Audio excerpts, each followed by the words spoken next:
Welcome to ESL Listening Practice. Hello, everyone. It is great to be here. We are jumping right into today's topic, which is the rise of slow living. It is such a fascinating topic, especially for anyone who feels busy all the time. Right. So let me ask you, the listener, a question.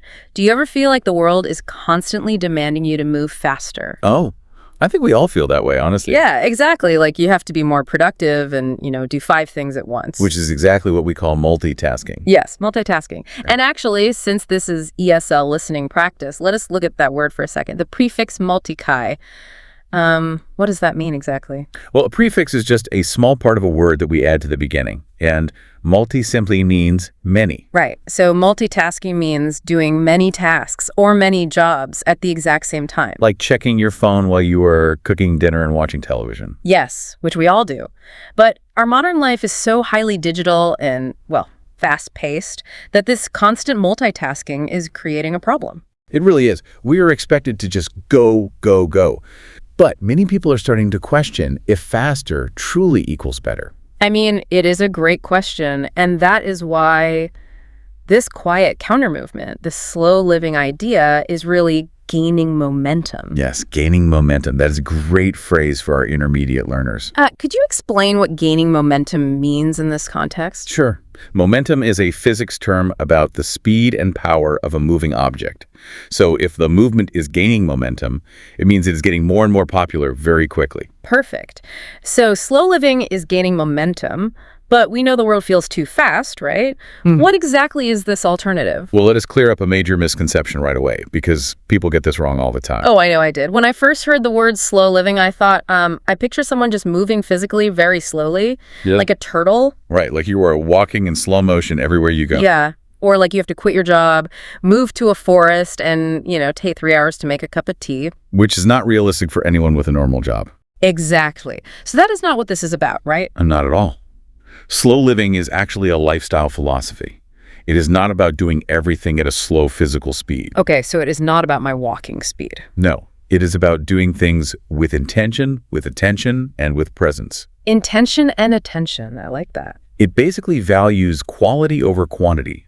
So fewer distractions and much deeper connections with whatever you are doing. Okay, that makes more sense. It reminds me of the word autopilot. Oh, yes. Living on autopilot is the exact opposite of slow living. Let us explain that word autopilot for our B2 learners, because it originally comes from airplanes, right? Yes. In aviation, the autopilot is the computer system that flies the plane automatically. Yeah. The pilot does not have to steer. Right. The plane just keeps flying itself.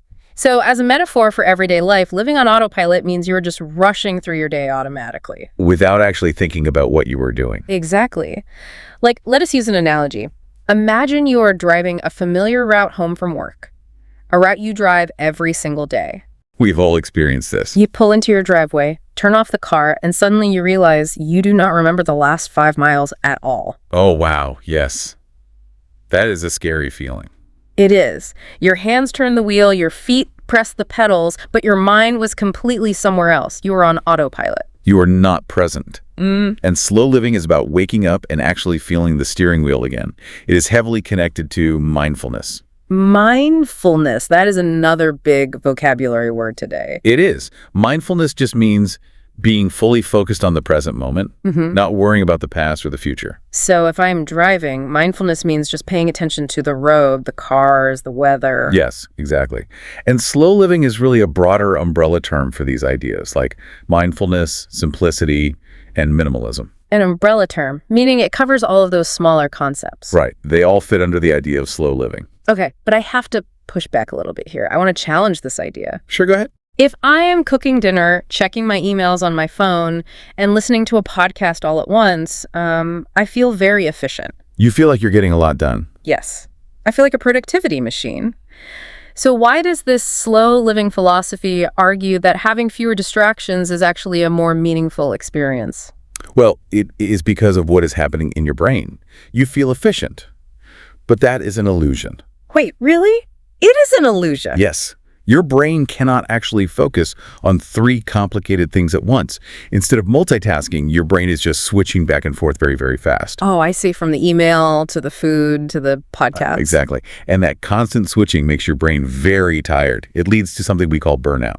Burnout. That is a crucial word for our listener to understand today. Yes, it is.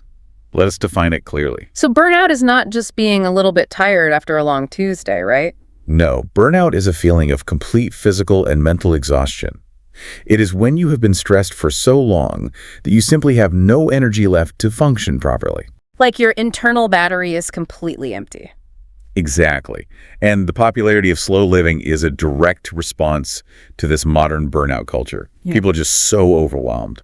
Overwhelmed by notifications, by tight schedules, the pressure of constant productivity. Yes. Even our free time is stressful now. Oh, that is so true.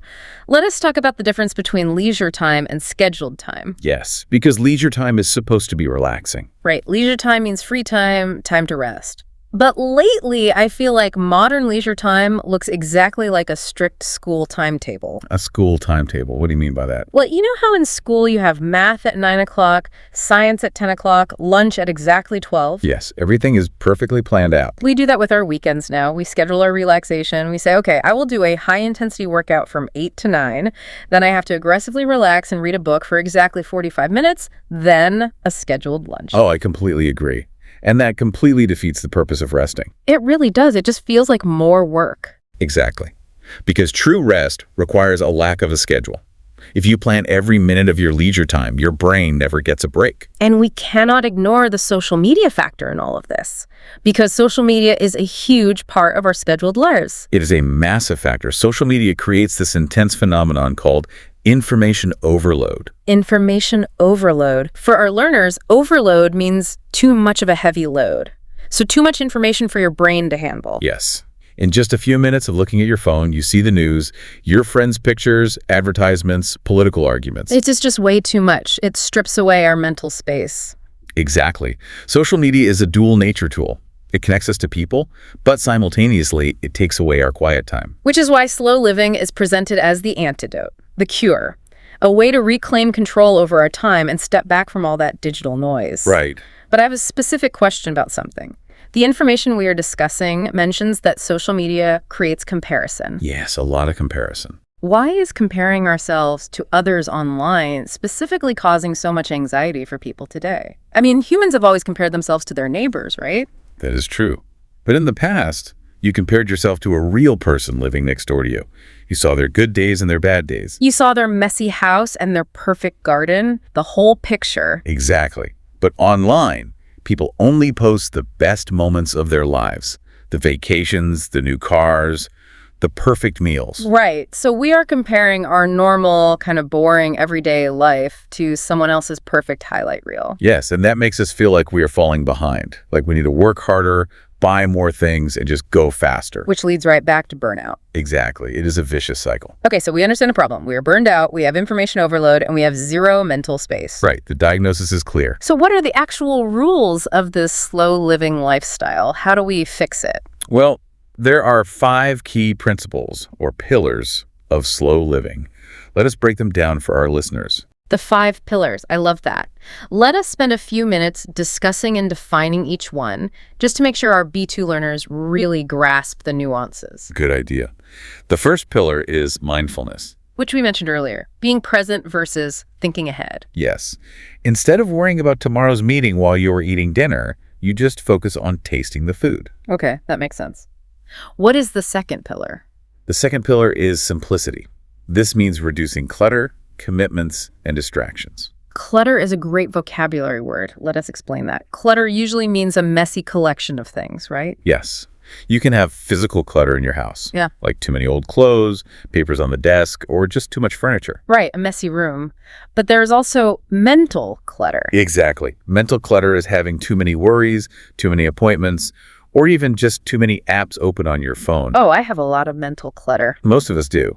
So simplicity is about clearing that out. You know, it reminds me of weeding a garden. Oh, explain that analogy. That is really good. Well, when you are weeding a garden, you pull out the bad plants, the weeds, right? Yes, so they do not steal the water and sunlight. Exactly. You are not just throwing things away to have an empty, boring patch of dirt. You are removing the weeds so the beautiful flowers have room to grow. I love that. Simplicity is not about having an empty life. It is about making room for the things you actually care about. Exactly. Which leads us to the third pillar, Intentionality. Yes, intentionality, making conscious choices versus automatic ones. No, wait. Intentionality and mindfulness sound very similar. How can we differentiate between them using simple, B2-friendly sentences? That is a great question. Let us keep it simple. Mindfulness is about how you pay attention to the present moment. Okay. Paying attention to right now. Intentionality is about making a choice on purpose. Oh, I see. So taking action. Yes. For example, if you pick up your phone just because you were bored, that is an automatic choice. That is not intentional. But if I pick up my phone to call my mother because I want to talk to her, that is an intentional choice. Perfect. Yes, you are acting with a clear purpose. That makes perfect sense. So we have mindfulness, simplicity, intentionality. What is the fourth pillar? The fourth pillar is balance. And this is a really radical idea in our modern society. Radical. Why is balance radical? Because balance, in the slow living philosophy, means prioritizing rest as much as productivity. Wow. Rest as much as productivity. That really challenges modern societal norms, does it not? It absolutely does. We are taught that working hard makes you a valuable person. And that rest is just something you do quickly so you can go back to work. Right. We say things like, I need to recharge my batteries, like we're just machines preparing for more work. Exactly. But slow living argues that rest is just a normal, important part of being a human. You do not have to earn your rest by working yourself to the point of burnout. You are allowed to rest just because you're human. Yes, rest is just as important as the work itself.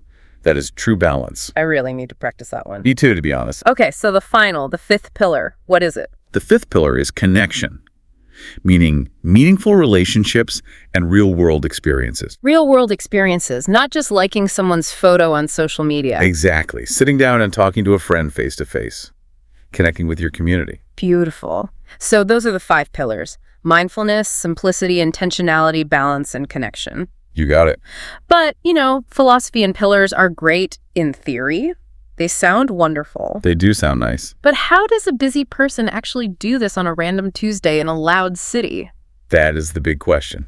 And the answer is, slow living does not require moving to the countryside or abandoning modern life. So I do not have to sell my apartment and buy a farm. No, please do not do that. It just involves making very small changes in your daily routine. Give me some examples. What can I do tomorrow morning? Well, try drinking your morning coffee without looking at your phone. Oh, wow. Just drinking the coffee. Yes. Drink the coffee, look out the window, and just be present for 5 minutes. I have to challenge the listener here. Have you, the listener, ever tried to just sit and drink a cup of coffee without looking at a screen? It sounds incredibly easy. It sounds easy, but it is actually really difficult at first. Your hand just wants to reach for the phone automatically. It really does. Our brains are addicted to the stimulation. What are some other small changes? You could try cooking a simple meal from scratch instead of ordering fast food. Enjoy the process of chopping the vegetables. Finding mindfulness in the kitchen. Yes. Or choosing to walk instead of rushing to take a taxi if you have the time. And spending time offline without guilt. Oh, let us talk about that word, guilt. Why would someone feel guilty just for being offline? Well, guilt is that bad feeling you get when you think you have done something wrong. Right. In our modern culture, we feel guilty if we're not constantly available to our boss, our coworkers, or even our friends. We feel like we are ignoring them if we do not reply to a text message in 2 minutes. Exactly. So taking time offline requires you to say no to things. To say no to. Let us teach that phrasal verb. Yes, to say no to something means to decline it or refuse it. So saying no to a party invitation if you are tired. Right. Or saying no to checking your work email on a Sunday. And doing it without feeling that guilt. Exactly. The goal of all these small actions isn't to be anti-technology. Technology is great. The goal is creating space for calm and clarity. Creating space for calm and clarity. That is a beautiful phrase. It really highlights the main point. You are making mental breathing room for yourself. Okay, so if we implement these everyday practices, these small changes, what is the actual reward? What are the benefits? The benefits are huge. Reduced stress, obviously, less anxiety. That sounds fantastic already. Better focus and better creativity because your brain is not constantly exhausted. And I imagine better sleep, too. Yes, improved sleep, more energy, and stronger relationships because you are actually connecting with people. It sounds like a total shift from just doing more to actually living better. Exactly. Quality over quantity. But, of course, there are critics. And we need to talk about the criticism. We do, because it is a very valid point to bring up. Some people say this lifestyle is just a fantasy for rich people. Is it realistic for everyone? That is the main criticism. Mhm. Many people see slow living as a luxury not everyone can afford. Let us explain the difference between a luxury and a necessity for our English learners. Sure, a necessity is something you absolutely need to survive, like food, water, or basic housing. And a luxury. A luxury is something very nice and comfortable, but not necessary. Usually it is expensive or requires a lot of free time. Right, like a diamond ring or a month-long vacation. Those are luxuries. Yes, and some critics say that having the time to walk to work or cook a long meal is a luxury. Because many people face intense financial pressure. Exactly. And many jobs require fast decisions and extreme efficiency. Efficiency. That means doing things as quickly and cheaply as possible without wasting any time. Yes, and efficiency totally dominates modern workplaces. So if I am a listener who works 2 jobs and has a family to feed, slow living really does sound like a luxury I absolutely cannot afford. It sounds impossible. How does this philosophy respond to people who just do not have the time to walk instead of taking the fast metro train? The counter-argument is really important here. They say you do not need to change your whole life to practice slow living. Okay, so what do you do instead? You just need to create small pockets of slowness. Small pockets of slowness. Yeah. I love dissecting these beautiful phrases. Let us really unpack that. Okay, think of a pocket on your jacket. It is a small, specific space, right? Right. It is not the whole jacket, just a tiny part of it. Exactly. A pocket of slowness is a tiny moment of calm that you find within your busy day. Oh, I see. So finding balance within modern life rather than completely rejecting modern life. Yes. So even if you work 2 jobs and take the fast metro train, you can still find a pocket of slowness. Or like maybe taking 3 deep breaths before you walk through your front door after a long shift. Yes, exactly. That takes 10 seconds. Or putting your phone away for the exactly 10 minutes it takes you to eat your lunch. You do not need money for that. You just need intention. Right. That is a perfect example of a pocket of slowness. It is totally free, and it is a small rebellion against the rush of the world. That is so encouraging. It makes the whole philosophy so much more accessible to everyday people. It really does. It is not about buying expensive candles or moving to a farm. It is just about your mindset. Well, this has been such an incredible conversation. Bringing this entire discussion together to reflect on this broader cultural shift, it seems like the world is really waking up. Yes, we are finally questioning the cost of constant speed. We are realizing that faster is not always better. Right. We're starting to choose something different. And there's a poetic phrase that captures this perfectly. Oh, I know the one you mean. We are choosing presence over pressure and meaning over motion. Let us repeat that and explain it. Presence over pressure and meaning over motion. Let us start with the first half. Presence over pressure. Well, pressure is that heavy feeling that you have to do everything perfectly right now. And presence is being in the moment, like we talked about with mindfulness. Yes. So we choose to just be here instead of letting the pressure crush us. And meaning over motion. Motion just means moving around, being busy. Right. Running from meeting to meeting, running errands, always moving. But meaning is doing things that actually matter to your heart. Exactly. So it is better to do one meaningful thing than to just be in constant stressful motion all day long. That is beautiful. So listener, if there is a core takeaway from our time together today, it is this. Slow living is not about doing less. No, it is not just about being lazy.